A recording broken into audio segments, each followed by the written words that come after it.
And now, for your listening pleasure, the Blazing Defender Report with your host, Travis Jones. And welcome, everyone, to a very special episode of the Blazing Defender Report. This is a show where I review comic books. I tell you what I thought was worth your money the past week, what you can say no to, what you can pass on the shelves. Money's important, right? Speaking of money, I've got a deal for you just for checking out the Blazing Defender Report. I got might save you some money on something really, really cool. You guys know, if you've watched the show, that I get the subscription boxes. Well, let me tell you about one that's really pretty cool. Loot Crate. Loot Crate's a monthly subscription service for the epic geek or gamer in your life. Might even be you. Be a great gift for somebody for Christmas, for a birthday, or whatever. You can do 3-month subscriptions. You can do 12-month subscriptions. If you do the 12-month subscription, I think it's around $18 a month. I'm really not sure. You get a really cool t-shirt. You get a lot of great pop culture things. I've got a really cool Batman bottle opener. I'm sorry. I've got some great t-shirts. The t-shirts honestly are worth it for me. Just because a good t-shirt's going to cost you $30, $25. I wear 2X, so they're always a couple dollars more. And really, why are they a couple dollars more? Is there really $2 worth more material on a 2X t-shirt than an extra large? Give me a fucking break. Anyway, sure, Loot Crate's not going to like that too well. But there's going to be a URL in the show notes. Click the URL. You're going to get a special code to save you some money on your Loot Crate subscription. Like I said, for less than $20 a month, you get 4 to 8 items, that include licensed gear, apparel, collectibles, unique one-of-a-kind items, and more. And that's true. I did have a pop vinyl, a Funko Pop head that was an exclusive Loot Crate item. They have several, which really is really cool.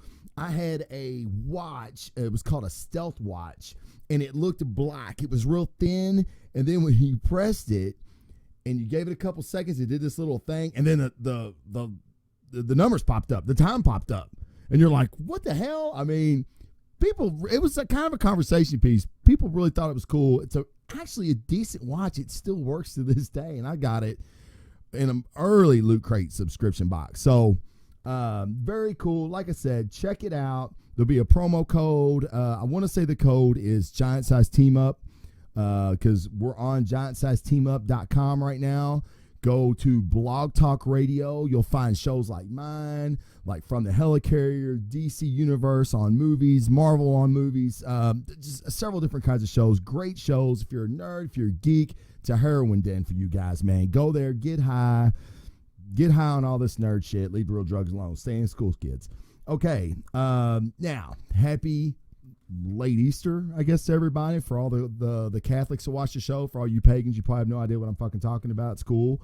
And it's a very special day because it's my pre-birthday. Tomorrow is my birthday, the Blazing Defender's birthday. So send all your stuff to me, everything that you don't want, all your high value collectibles, all your high value comic books. I'll take them. I find them a great home. But no, really, welcome to the show, guys. Check out that Loot Crate. Got a little housekeeping before we get to the comic reviews. This is pretty cool. I know a lot of you guys have waited a long time for this. I apologize because it's mostly my fault. There was a little bit of miscommunication between me and some of the groups. It's not a big deal. We've got it worked out now. I have a winner for the BDR Hero Call creator contest. It was basically a contest where you had to create your own superhero, but not anything from a DC Marvel universe, not even like an indie universe. Need to be somebody pretty original. We got some submissions in. I even took some late ones just because there was some miscommunication between me and some of the other admins of the groups. It's all worked out now, and we have our winner, ladies and gentlemen. It was tough, I'm not going to lie, and I normally would. I'll be honest. I'd be like, oh my God, I was so tough. And they'd be like, man, these all sucked. This dude was the only one that was really good. That was not the case at this contest, for this contest at all whatsoever. Very, very cool entry by John Geiger, a member of Comic Jacked. He had a great submission, and I want to read you his submission right now. It's very, very cool. His name was Coyote. The superhero's name was Coyote. His real name, Stephen Blackhawk. He has a little description. You can go to blazingdefenderreport.com to see the entire submission and his artwork.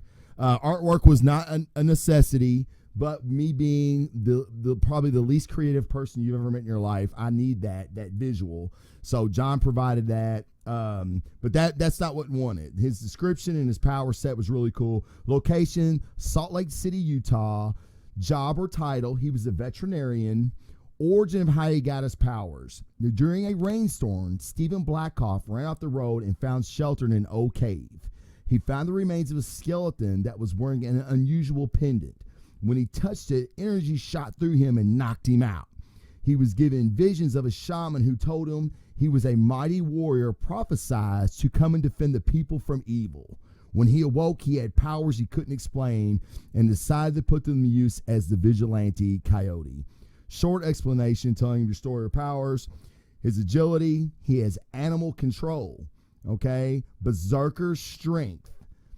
He's a chameleon, escape artist, feral, has healing properties, gadgets, intellect, leadership, magic, marksmanship, omnilingual, power. He has power items. He's a shapeshifter, stamina, stealth, super hearing, super sight, super smell, super strength, tracking, unarmed combat, weapons master. He carries a bow and has a collection of trick arrows, also a tomahawk that can channel energy, and he can shapeshift to a wolf, coyote, bear, puma. Dude sounds fucking awesome. I mean, that dude would be a contender in any universe, Marvel or DC. Power levels, 10 being the best, 7 he's his strength, speed he's an 8, energy is 6, mind is 7, endurance a 10, fighting a 9. Pretty roundabout, not godlike. Had a lot of god-like submissions, which were great. Some of them were really, really cool. But it's kind of like everything's a 10, everything's a 9. It's kind of like Superman. I feel like Superman's a real hard character to write because people can't relate to him. What I liked about this was he was a veterinarian, and then he's obviously some kind of, Stephen Blackhawk, he's obviously some kind of Native American. He goes into this cave, finds a medallion, a pendant. Then he's imbued with these powers, this power set that kind of fits him because he's a veterinarian, probably has some kind of Native American background upbringing, which could maybe lead into story. I mean, when I read this, my mind was wandering, and I'm a huge Scalped fan, Jason Aaron's Scalped fan, which is about a Native American superhero or anti-hero, whatever you want to call him. So it kind of reminisced me of that. Totally different now because it wasn't the same at all. So great job, John. John wins the first ever hot box. No, it's not some kind of sexual thing either, you freaks. It's hot box. It's a Blazing Defenders subscription box, if you will. I'm going to put a bunch of cool stuff in this box. I'll take pictures of it. I'm going to send it to you, John. You're going to get it really soon in the mail. I've already got it tucked away. I've got your information and stuff. Congratulations, man. First ever Hero Call Superhero Creator Contest. That's fucking a lot to say. That's tough. That's fucking tough. Give me a break. Great job, John. Hope you enjoy the box. If you do, get it out there on social media, tweet it, put it on Facebook, do whatever the fuck you want with it, really, because it's yours. You've won it. You've earned it. All right. And you can go to blazingdefender.com, blazingdefenderreport.com, and check out the whole submission details. You can even see the little icon that he provided, which was really cool, actually. It actually made sense as I was looking at it. I was like, oh, yeah, that's really cool. So, all right. That's it for that. I just hosted my first guest on a show. It's a segment I'm doing called Meatheads on Movies. A friend of mine, training partner, Big Sam, comes in. We previewed Batman versus Superman last week. I've went and seen it twice. Sam has seen it twice. We went together once. So we're getting ready to put a review show together. We got a lot of great feedback on the preview show. People are really wanting to know when we're going to do a review show. We're doing it Thursday. I'll have it out Thursday night, early Friday morning, I promise. Let me just say, fuck the critics. Now, you say, well, you're a critic. So, in theory, we could be saying fuck you. Yes, you could be saying fuck me, and that's fine. Everybody has an opinion. Just like my mom said, everybody has an opinion, son. They're like buttholes, and they all stink. Maybe some of the best shit my mom ever said to me. She's right. The critics have really hammered this movie. I'm going to tell you where I stand right now. I'm not going to give away Sam's view of the movie. He'll do that on the podcast. But I fucking loved it. I feel like people that don't understand Frank Miller's Dark Knight are not understanding how Batman is. People are saying Superman, oh, he's the bright character, but they make him so dark. That's bullshit. Superman doubted human beings. He doubted humanity, and he came back because of us. He gave us life because of us. Spoiler alert, if you haven't seen the movie, sorry about that. But we know he's not dead. Come on. So, Superman. I loved it. I thought it was great. Great introduction to Batman. Great introduction to Wonder Woman. I won't say any more about it, but there will be a spoiler-filled review coming Thursday. So if you haven't went out and see the movie, please get out and see it. Make up your own mind. You don't have to agree with me, but this is the way I feel about an argument. If you can be refuted, if you can be factually corrected, then you were wrong. You had a bad opinion. It may have been your first impression. That's the reason I like to go and see movies twice, because I went and seen Force Awakens, hated it, fucking hated it the first time I seen it. And I thought, I'm going to go see it again because I owe a movie of this magnitude that much treatment. It deserved it. I went back and seen it a second time, had a totally different experience. I really wish we'd have did a show then, and then I could have talked about what I hated about the first time and why I was wrong the first time, the second time I seen it. So you can be wrong. It's fucking okay. We're supposed to be. And that's kind of what Superman comes to believe, is that we are flawed. He's flawed. It's fucking okay. Okay, we live in a world and a society today that, you know what, fuck, I'm not getting into that shit. You didn't fucking come to hear me wax philosophical. We come talk about comic book shit, and that's what we're going to do. But first, I had 2 gifts from listeners this week.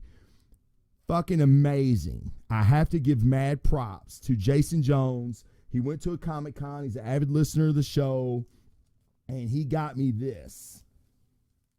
Signed by Mark Morales, who's the inker.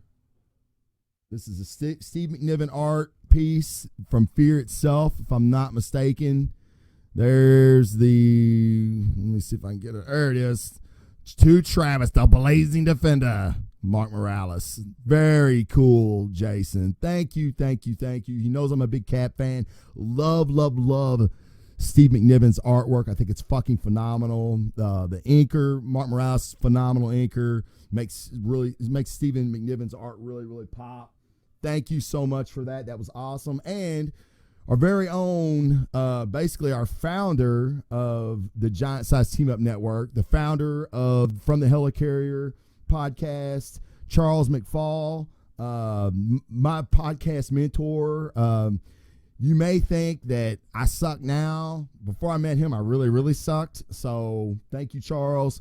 He got me the Nightmare Batman from Batman versus Superman. You can see his guy. Look, he's got sand on his face and shit. I don't get into these. And when I find one that speaks to me that I think's cool, I gotta fucking have it. I just gotta have it. So Charles heard me talk about this on the air, and he got it for me and sent it to me. Thank you, Charles. I love him. We're gonna sit him right here. besides Nemesis Punisher, and they can sit there and talk about killing people and shit. All right. That's it for the gifts. So that was very, very cool. Now, I had some feedback not too long ago, like, hey, man, you're not buying any figures. What's up? The Blazing Defender broke? Yes, the Blazing Defender is fucking broke. There's no ifs, ands, or buts about it. But our good people at the Disney store decided to have a sale the other day, and they had the new Civil War Marvel Selects figures, which I fucking love. They're very, very cool. I'm about to show you 2 of them right now. I do have Cap, but he's put away. The other day, I went and got Winter Soldier and Black Panther because of the sale. It was buy one, get one 50% off. I got both of these for under $40. Cannot fucking beat that with a stick. So first, I'm going to show you Team Iron Man. Boo, boo, queer. There's Panther. For all my audio listeners, I apologize. You can find me on YouTube if you want to get a look at these. I'll post pictures on blazingdefender.com also. Here's what he looks like when he's out of the box. I'm a mint in box guy. Sorry, fellas. Every once in a while, I'll pop one out, but for the most part, they stay right here. But Panther looks amazing. They did a great job sculpting the costume, the outfit. He's got like this jungle backdrop that you can stand him on. Really, really cool. Now, this next one, I have the original Winter Soldier that came out. This is the Civil War Winter Soldier. Now, you're gonna do just like I did and go, it looks the fucking same. It does. The gun is different. The pouches are different. And honestly, I think this one's a little more detailed, as he probably should be, right? You don't want to bring out the same shit. But look how badass that motherfucker is. Dude, these are dope. They look great. They look great out and displayed. I'm still debating on to take my Punisher out. Big Sam has the Marvel Selects Punisher. He ripped him out of the box, displayed him. It looks fucking great. If there's one I break out, it's probably going to be Punisher, and I'll set him back here on the backdrop for you guys to check out. But that's it for the Marvel Selects. There's a bunch of those coming out right now because Civil War is going to be our next big movie that's going to hit. And 1 second. Sorry, I had to get away from my mic for a second. But yeah, so check those Marvel Selects out. They're really cool. They're around $25. So for a really, really detailed, cool action figure, some look better than others. I will admit that. The Civil War ones look really, really cool, though. There's a Bleeding Edge Iron Man. There's an Ant-Man one. And there's maybe a couple others. Spider-Man. There is a Spider-Man one. If I see him out, I will get him just to have him. But so that's it as far as the toys go. But to answer to all your all's questions, yes, I am broke as fuck, but I still bought those 2 and I wanted to show them to you guys. All right. Now, this show is about fucking comic books. It's always going to be about comic books. That's the reason I wanted to have a guest on and us do another segment. I don't want anything to be taken away from the comic book. That's the reason I got into this. That's the reason I do this. It's because of my love of comic books. Now, with no further ado, let's do this shit. All right, we're going to start with DC books first because I've only have 2. This one has been highly, highly waited for. Batman number 50. Now, the reason this one was so sought after, and I'm going to tell you right now, this motherfucker was $6? $5.99. $6. Now, she's thick. For my audio listeners that can't see, she's thick. They don't number the pages anymore, so I'm not sure how many pages. A lot of pages, a lot of story to tell, a lot of story to wrap up from the Bloom, Mr. Bloom creature that basically is destroying fucking Gotham. Batman's been gone. Super Heavy, part 10. So this is the culmination of a 10-part story. Big story, this Super Heavy. Bruce Wayne is back as Batman. Now, one of the reasons this was so highly sought after is this is the last book with Scott Snyder and Greg Capullo. Now, Greg Capullo, being an asshole aside, he may be the greatest artist. In my opinion, Jim Lee's a great artist, but there's an argument to be had. The greatest artist to be on Batman. Scott Snyder may be one of the greatest writers to ever be on Batman. There's an argument there as well. But phenomenal run, these guys. 50 issues since the new 52 launch. So this book, people have been waiting for it. It's very bittersweet. It's a great book, but knowing these guys are leaving really sucks. But they're going to go on to do bigger and better things, I'm sure. But that Batman is better because of it. So I don't really want to give a lot away. There's a lot of story in here.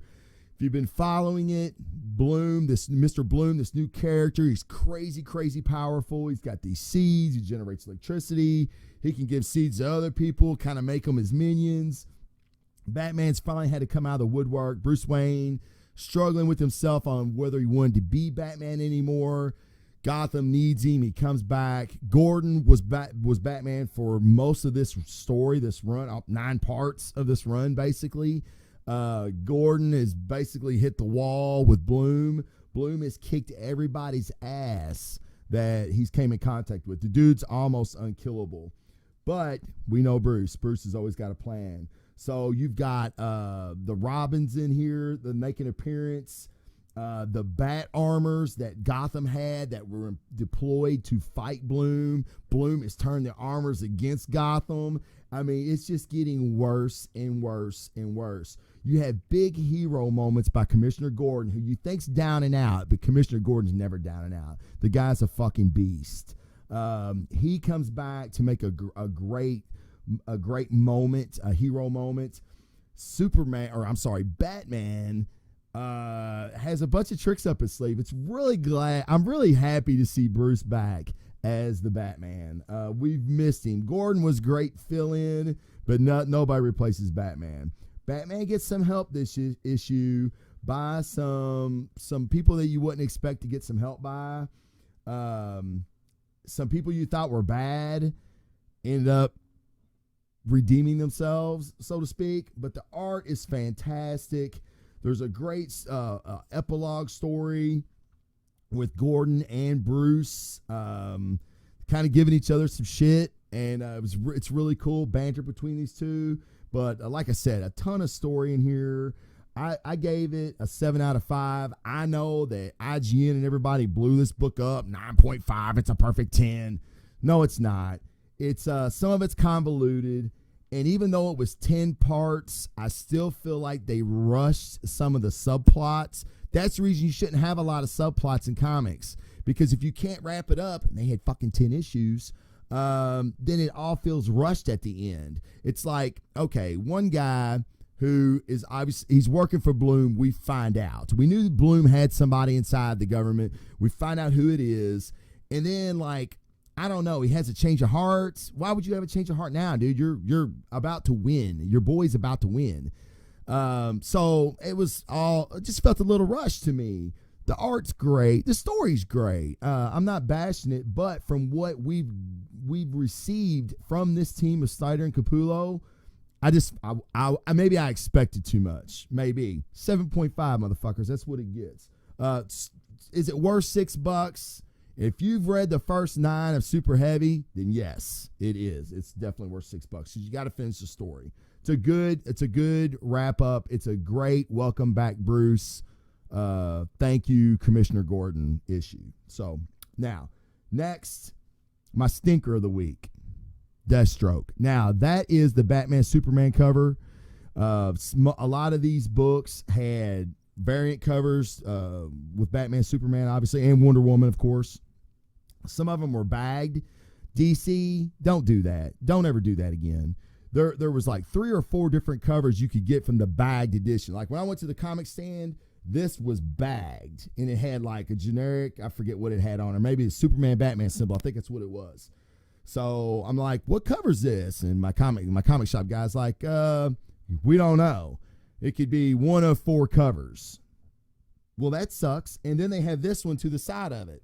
I'll buy that one then. I mean, but there were people coming in there buying every bag because they wanted that one variant cover. And to make sure they got it, they would buy 5 or 6 at a time. So maybe, I guess it worked. It won't work for me. And there were some books I didn't get because there wasn't a variant option unbagged. So I didn't buy it. Now, when I say variant, guys, I mean a variant cover. Like, this is a variant cover. The regular Deathstroke cover, I think, had Deathstroke on it, which it's the title of the fucking book. You would think he would be on it. But when there's variants, they can basically do whatever the fuck they want. So Batman Superman was the big variant this month for all the books, all the DC books. Now, let's get back to Deathstroke itself. Deathstroke 16. Now, if you watch the show, you know that I'm a big Deathstroke fan. I always have been. I love Tyler Kirkham. Tyler Kirkham, I think, is the next big hot artist. He's been on this book. He is coming off this book. I don't know if 15 was his last issue or he's got 2 more to go before he leaves, but he's obviously leaving. And I always like to keep the tone of the show positive, try to anyway. But Paulo Pantanella, you got work to do, bro. You got work to do. When you follow big shoes like Kirkham, you got work to do. I'm just saying. The art's, it's not awful, but when I'm used to seeing Kirkham be drawn by guys like Scott Campbell, Tyler Kirkham, it's hard. It's hard to watch. It's hard to read. Now, the story has been just so. You got Deathstroke he's being led around by this guy named Victor. Victor's a mercenary runner. He's got a bunch of mercenaries. He told Slade he knew how to find his daughter, and Slade's trusting him because he really had no reason not to, and really no one else to trust to find her. He's been running the gauntlet. Had to break into Arkham. She wasn't there. Had to break into LexCorp. He wasn't there. Fighting all these people along the way.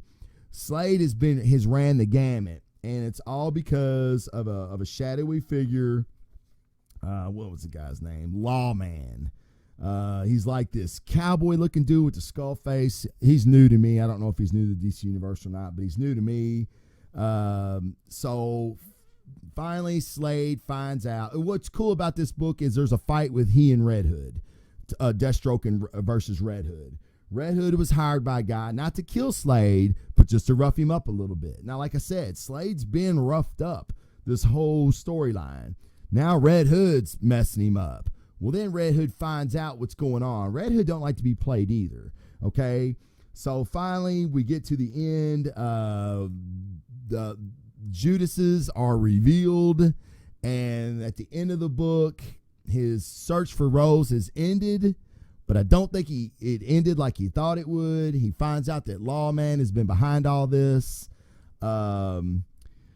It's kind of predictable story-wise, but I wasn't buying it for the story. Kirkham drew great action, and the story didn't suck, so therefore the great art kind of made up for any misgivings the story had. Well, now Kirkham's gone, so now the story becomes pivotal for me, and it really kind of sucked. 5.5 for Deathstroke. Kills me because I'm a big Deathstroke fan. Big Kirkham fan. Obviously, I've said it like 1,000 times. If you had a drinking game, every time I said Kirkham, you'd be fucking dead right now. So, next book we've got is Uncanny. Oh, we're going to start with the Marvel books now. Thank God. Now we're with the Marvel books.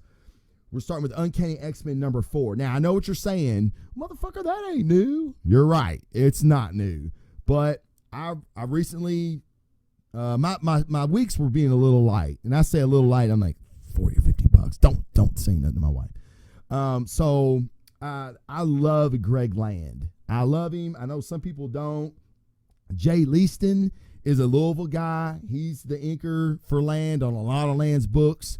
So he's a Louisvillian. I like to support the cause, and I'm an X-Men fan. But there just really hasn't been a lot of good X-Men stuff, and we all know why. That's in the whole other show altogether.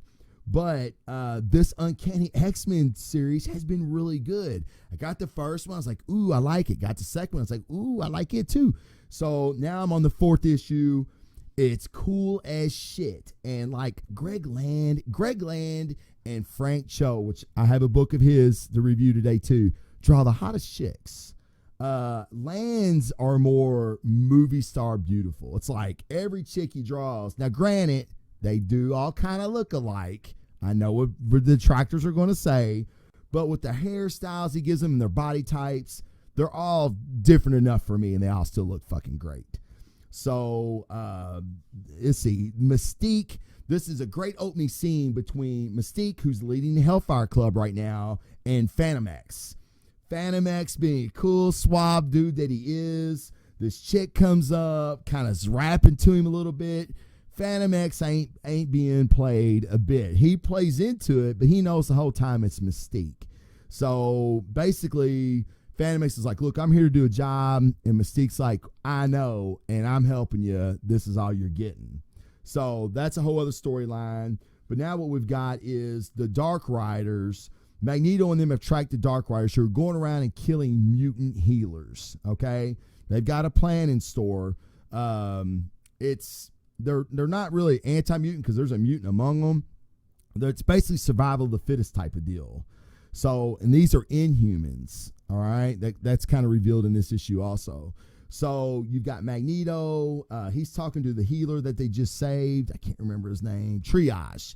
They just saved Triage. They're talking, and he's like, why didn't you let me go? And Magneto's like, I'm not serving you up to him. You're going to stay right here. You know, and Triage is like, oh, well, you know, like he doesn't trust Magneto, but Magneto's letting him know, like, look, dude, you don't have to trust me. I'm going to keep you safe because that's what we have to do right now. So the Dark Riders are there they go to Tibet to take out Zorn. Zorn is all like, he's all zen and shit. He's in there meditating in this like Buddhist temple. The Dark Riders come in there and Zorn's like not even sweating it, yo. He's like, would you like to sit down and have some tea? And they're like, fuck no, we don't want no tea. We're going to blow your head off. And he was like, I would like for you to sit down and have a cup of tea. And they're like, dude, he's unhinged. He's lost his shit, blah, blah, blah. So there's a great scene where they think they get Zorn. They do not. Zorn has apparently had a late manifestation of another mutant ability. Yeah, I know. It's like, okay, we need to make this dude more interesting. I know. Let's give him another ability. Pretty cool. I'm with it. The fight is great. You got the Dark Riders taking on Zorn. And the whole time you got Psylocke, Monet, and Sabretooth. Sabretooth, I absolutely love Sabretooth. Oh, and Archangel. But Archangel's kind of like brain dead now. Like there's nobody up there, but he's controlled by Psylocke. Psylocke can control Archangel. So, I mean, Archangel in his body is pretty damn devastating. And they kind of use him like this drone, this killer drone. It's pretty cool. But Sabretooth has made this book for me. I still haven't figured out Sabretooth's like, what's he doing? Is this our Sabretooth? Is this the post battle world Sabretooth from another dimension? I'm not sure. But I'm sure I could find out. But I kind of want to be surprised. I just really like his character. He's very Wolverine-ish, as we all know, and very much on his own side. But he's right now, maybe it just behooves him to align himself with the X-Men right now. I don't know. But Monet's a character that I'm really kind of new to. I really didn't know a lot about Monet, other than she's fucking beautiful. Greg Land draws are just fucking amazing. For all my audio listeners, you need to Google Greg Land and check out some of his work if you're unfamiliar, because he just makes really good looking chicks. Now, finally, Sabretooth and them do find the Dark Riders. They battle them, as we all know that they were going to.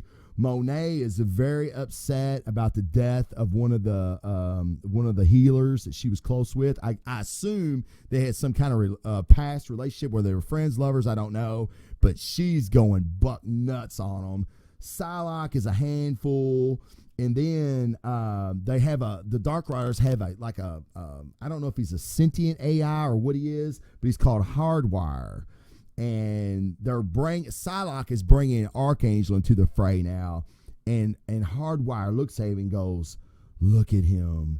It might really be him returned to us." And then one of the other Dark Riders is like, "Head in the game, Hard Drive, the healer and the Magneto, they're not here." So they realize that the healer's not there and Magneto's not there. So they basically use Hardwire and teleport out, and our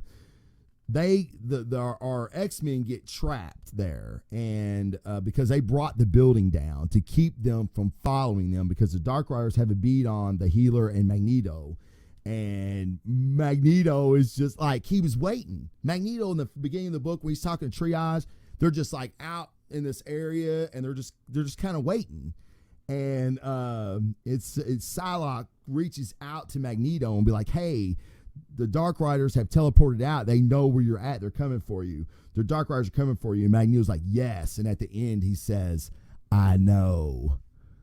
And he's like, if you could see that. I mean, Greg Land draws a pretty badass looking Magneto, too. Magneto's like, I know. Like, fucking bring it, dude. So Magneto's great in this. He's a little more stoic, not as chatty. But Magneto's been through some shit. I read his solo series. It was great. The one before Secret Wars, it was fucking great. Magneto is the incredible anti-hero. I mean, he believes in what he's doing, and he'll fucking snap your neck to prove it. So, Uncanny X-Men, I gave it an 8. Yeah, I gave it an 8. Very good. It's been an 8. It's been a 7.58 since issue 4. Believe there's 6 issues out. This Wednesday, I'm getting both 5 and 6. If there's another one out, I'll get it. I'll get 7. I'll give a total review for those 3 issues next week. But now I want to get to 2 books that I'm dying to review because they're fantastic. They've been fantastic. One has been fantastic for 17 issues. So that ain't a fucking milestone. I don't know what is. But this one we're going to talk about first. Obi Wan and Anakin. Written by Charles Soule. And this is issue number 3. Now, this is a great, I'll tell you why this book's so great. Charles Soule, like Jason Aaron, he can nail the voice of a character. Like, for me, the Star Wars books, Jason Aaron knows how these characters talk. He knows what they'll say. He knows how they'll react in situations. He's just got it fucking down. He must have been a huge fan, had to have been, to know these characters like this. Charles Soule, which did the Chewbacca book, and Lando. Yes, Lando. Lando had a 5-issue run Star Wars book. It was fucking great. I loved it. I could not wait. Every time I seen it on the shelf each month, I was like, oh, fucking Lando's out. Charles Soule has that ability. Now, what makes this so cool is this is obviously Clone Wars stuff, okay? Because we've got Anakin and Obi-Wan together. Now, what's so cool about this book is they go back in time and revisit Palpatine and Anakin's time together. And I was always in the movies, I was always kind of like, how did that all go down? You know, I think every Star Wars fan has said that. This book shines light on these interactions that Palpatine and Anakin had, and how Palpatine is manipulating Anakin by using his past and his frustration with the Jedi Order. I mean, it's fucking classic shit, dude. To sum up this book, they were on a way to a distress call. They got shot down over a planet that's at war. There are 2 races called the Open and the Closed. They have nothing to do with each other. They've hated each other since birth for something that happened hundreds of years ago. They're not even sure why anymore. Anakin and Obi-Wan are trying to stay neutral, but don't want them to kill each other, but because they have somewhere else to be. And it's really not the Jedi's place to interfere with stuff like that. They were on another mission. They're basically trying to get back to that mission. Well, they realize that leaving these 2 is going to be worse. If they're not with them, they're either going to kill each other or get killed by the elements. So they basically end up finding common ground. They think they know why Anakin and Obi-Wan were called there.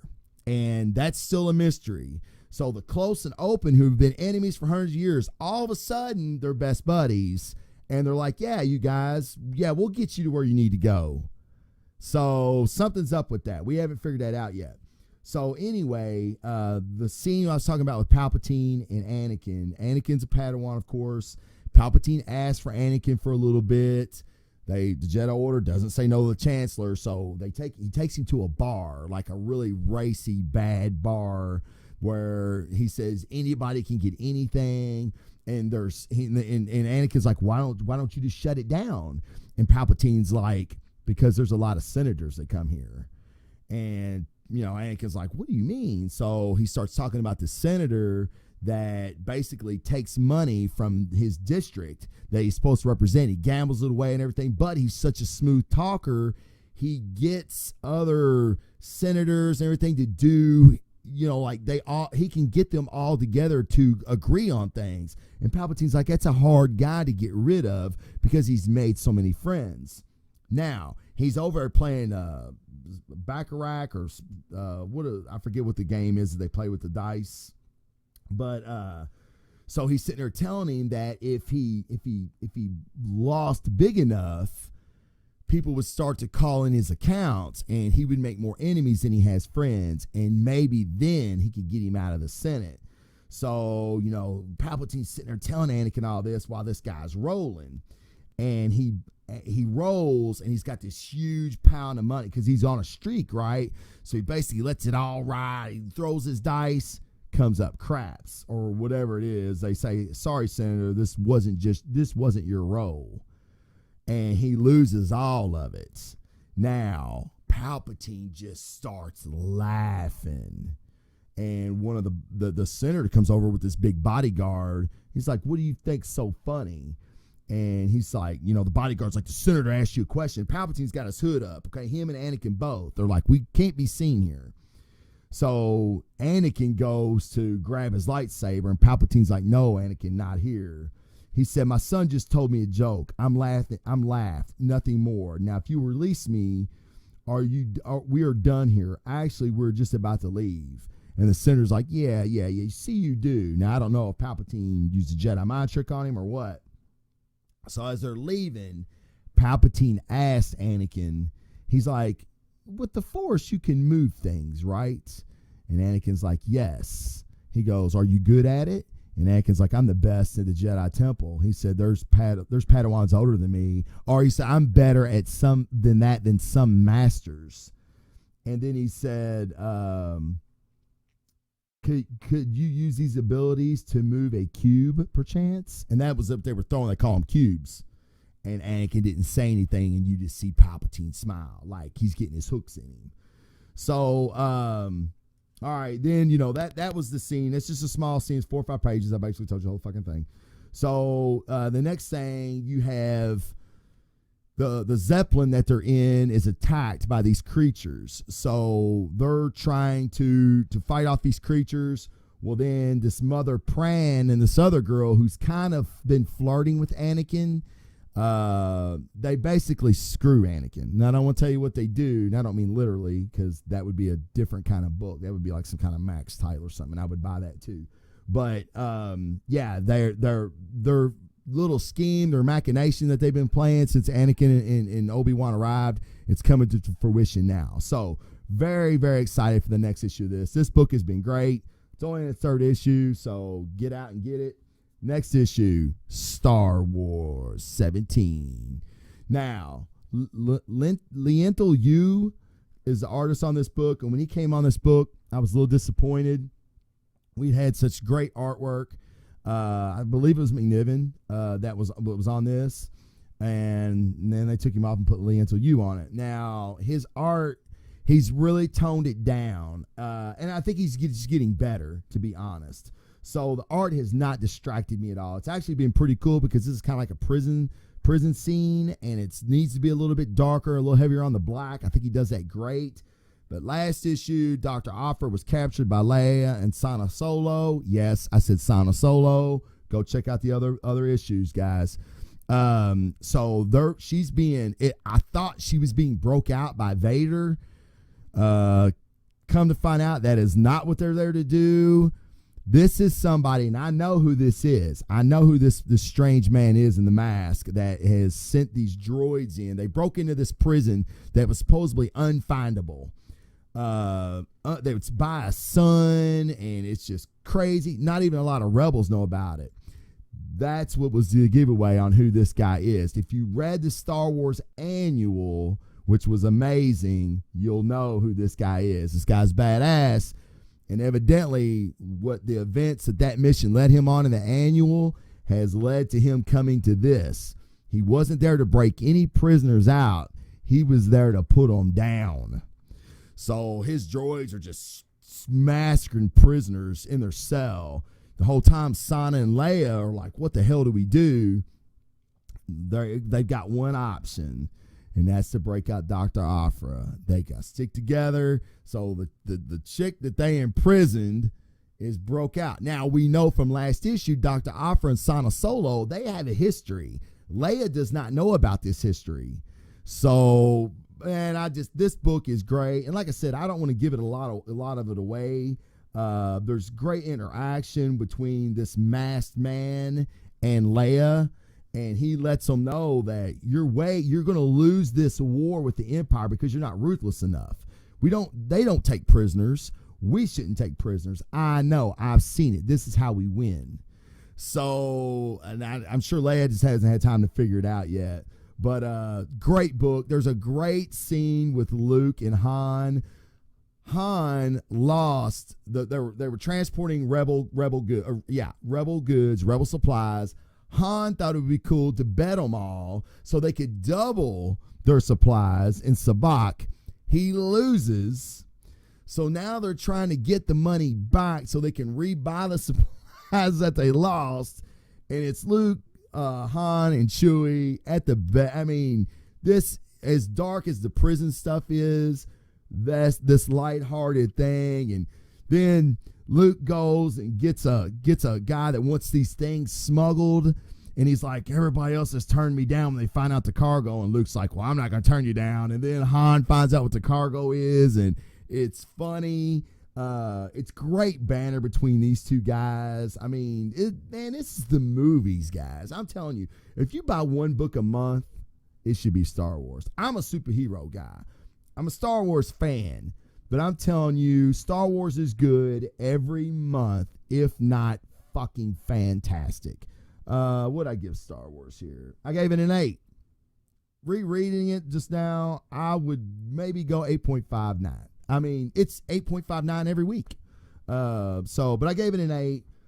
Just there's a lot of action and not a lot of story, but the action's great. And just the side story with Luke and Han, I should have gave it 8.5. I'll change that. All right. Next book. Totally Awesome Hulk. Now you see there, that's Lady Hellbender and Hulk. And they've kind of developed a little romance, I think. And then that's She-Hulk right there, going, bleh. So this has been a really, really fun book. Now, Frank Cho and Greg Pak, this has just been a great book from the first issue. Lady Hellbender has came down to Earth to round up monsters to take them back to a planet so they can roam free, so they can be monsters. Well, in her finding the Hulk is aiding her in getting these monsters. They had to fight. Then they realized, oh, she's not the bad guy. Or is she? And once she sees the power of the Hulk, she's like, holy shit. Hulk just took out Fing Fang Foom last issue. The monster of the universe, right? Lady Hellbender's like, oh, fuck. I don't need these other small fries. I need him. So she basically tranks Hulk. She's got this disc, and this disc tranks Hulk, or she thinks it tranks him. Amadeus chose the Hulk now, for all you that didn't know. And he's still learning about his limits, his power, and whether he can tap into it or not. It's not difficult to talk about, but I don't want to give anything away. But he's struggling with tapping into the ferocity and power of the Hulk, but still maintaining his intelligence, which Amadeus chose the 5th, 6th smartest person in the Marvel Universe. So Cat's pretty smart. But anyway, this is a great scene. She lets all the monsters loose on Earth because she just wants Hulk now. And Hulk's like, oh, that's not happening. Well, his sister, who's helping him, Amadeus' sister, she's like, look, you've got to tap into the Hulk's primal rage. No one is stronger than the Hulk. So then you see this scene, I guess it's like in Amadeus' head, and he's driving this car and the Hulk's in the back. And when he lets loose and really gets the power of the Hulk, he kind of goes feral. Well, he's like, oh my God, this feels great. Why haven't I opened this thing up sooner? And he's like in this metaphorical car, and he's crashing into these other cars that look like monsters. Well, he's down on Earth pounding shit, and he's hitting these monsters so hard, like the Eastern Seaboard, because they're in Hawaii, is crumbling. Like I said, Eastern Seaboard, Hawaii is crumbling. Okay, so his sister's like, no, Amadeus, you've got to fucking calm down. You can't keep doing this. You're gonna put Hawaii under the ocean. So Amadeus, he's back in his mind, and he's telling the Hulk, man, we can't do this. So, and She-Hulk has been kind of like, where's my cousin at? Where's Bruce? And he's like, look, things happen which are explained here. They've been giving us little snippets of how Amadeus received the Hulk's power. It's explained here. I don't want to give it away, but it is explained here how Amadeus is the new Hulk. And that's a really cool moment between Bruce and Amadeus when Bruce realizes what Amadeus has done for him. Very, very cool moment. But anyway, Amadeus ends up getting back under control, and he and Lady Hellbender have a moment. This book's fun. The art is fantastic. Frank Cho, like I said earlier, Frank Cho, Greg Land draw the best chicks. Frank Cho draws amazingly beautiful women that are thick, and not like bodybuilder thick, like old female bodybuilder thick, like Karina Everson and Rachel McLeish. I know I'm showing my age there. If any bodybuilding fans know who those people are, they were muscular women, but still looked feminine. They were still beautiful. That's how Frank Cho draws them. I could probably find you a flash or a spreadsheet here, a flash page. There's one of She-Hulk. This is not a great one, but let me see if I can't find it. Lady Hellbender she's got this red hair, but I'll show you. Here's that metaphorical car I was telling you about. Amadeus is like, this is awesome. I mean, he's still a kid, and I mean, he's a smart kid, but you're giving a kid the power of the Hulk, and he's still got hormones. And here I'll show you. It's not a great picture of her, but there's She-Hulk fighting. There she is up top. See how he gives them big arms and shoulders, but he gives them thin waist, and she's still got pretty hair. Beautiful, beautiful book. And it's fun, man, and I like it. I do like dark shit, but this is a really, really fun book. So, Totally Awesome Hulk, number 4.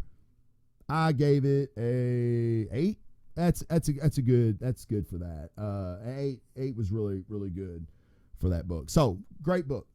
Did you get that out of it? I really like Totally Awesome Hulk. It's totally awesome, right? Totally awesome, dude. Hyperion, number 1. I have been wanting this book for a long time. Fans of the show know I'm a big Hyperion fan. I fucking dig him. I don't know why.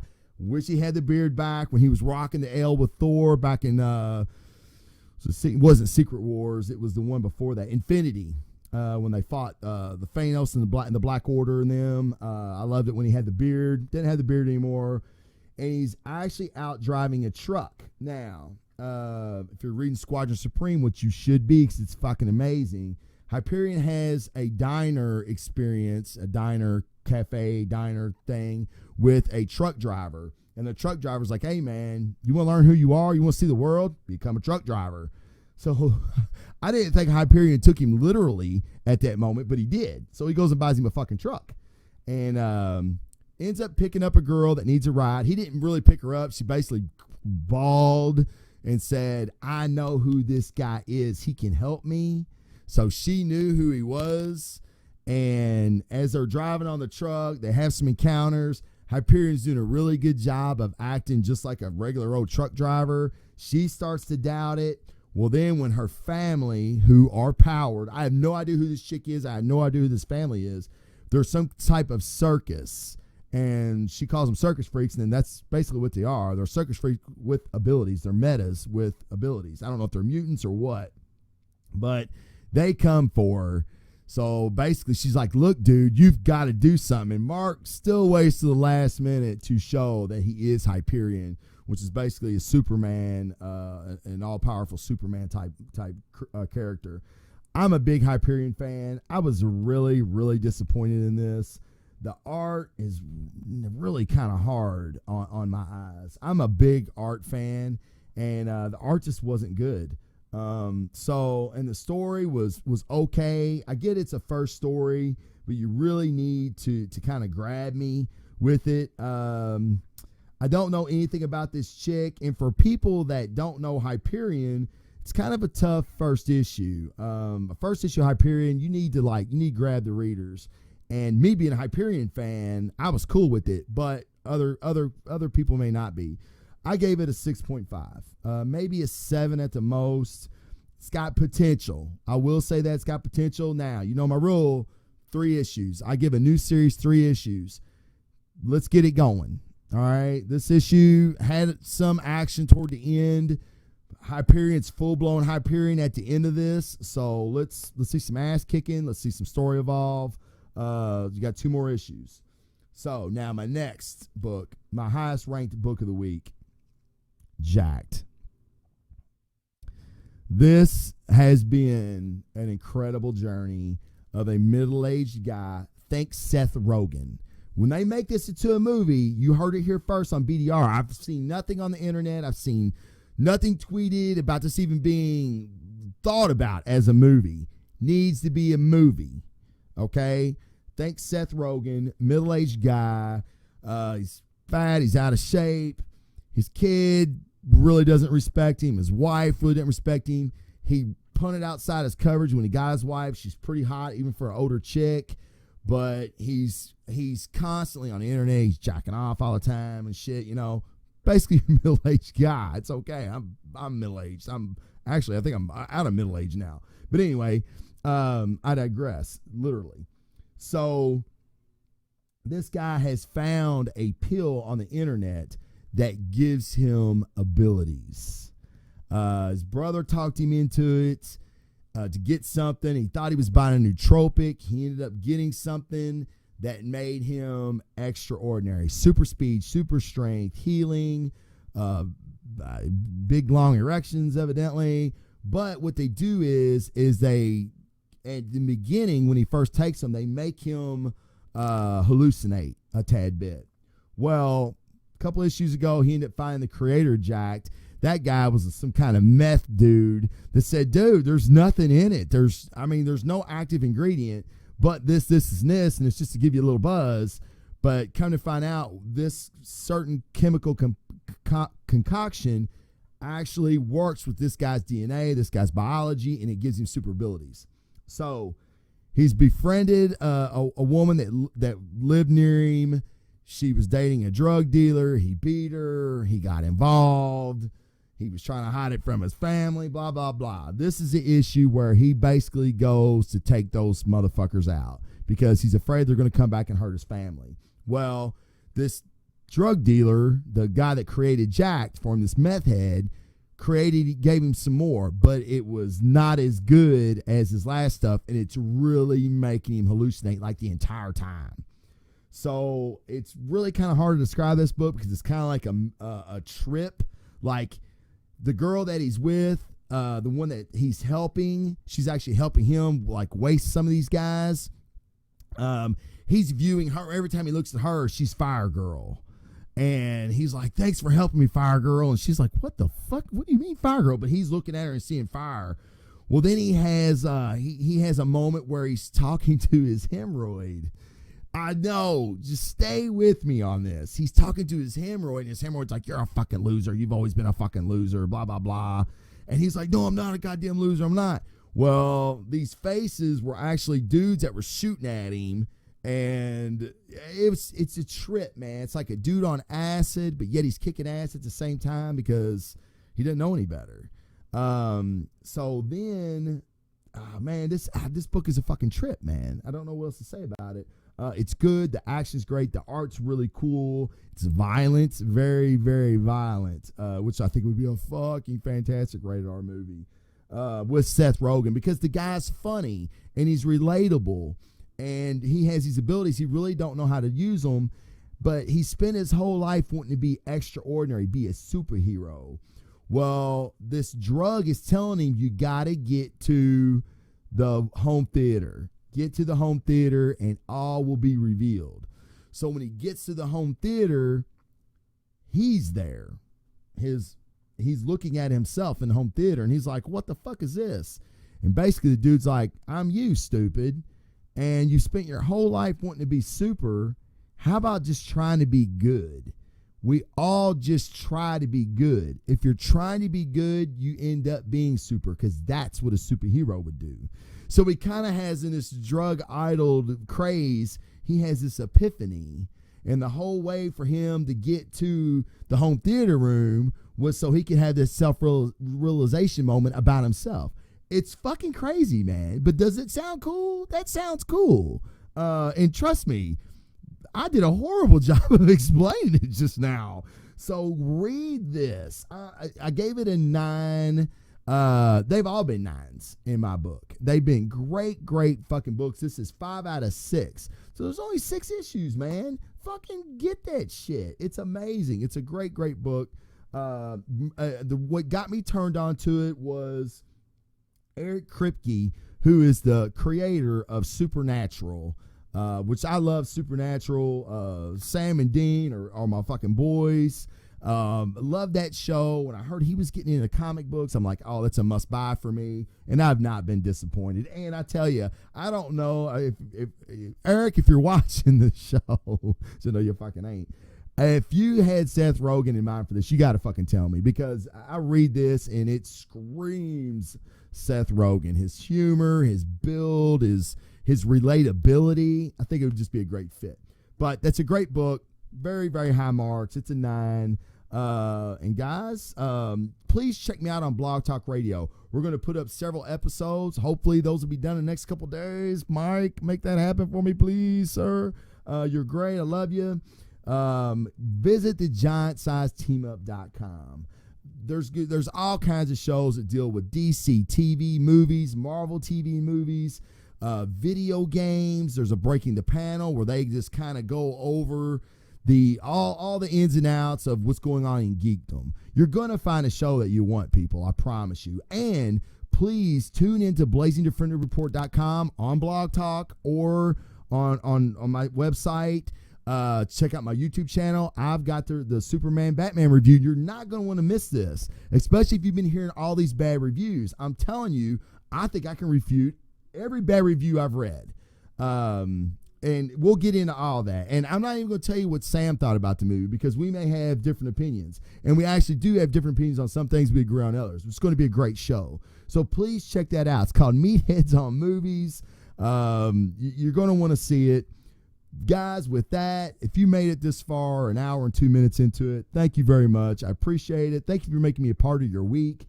When you're on Blog Talk, plug your phone into your car. When you're on a long drive, you're mowing the fucking grass, whatever, man, plug me in. I'll keep you up to date on what's going on in the world of nerddom, of geekdom. I live it every fucking day. It's a great time to be a fucking nerd. Join me, man. Let me take you through the journey. Let's go together. If you got any questions, please hit me up on Blazing Defender at Twitter, Blazing Defender at Instagram, blazingdefenderreport.com. You get the fucking idea. Blazing Defender. Google that shit. Hashtag it. Whatever. You'll find me. Please hit me up. I'd love to know any feedback you have. And guys, with that, hope you had a great Easter. I'm going to enjoy the shit out of myself tomorrow being my birthday. And with that, guys, the Blazing Defender is out. Peace.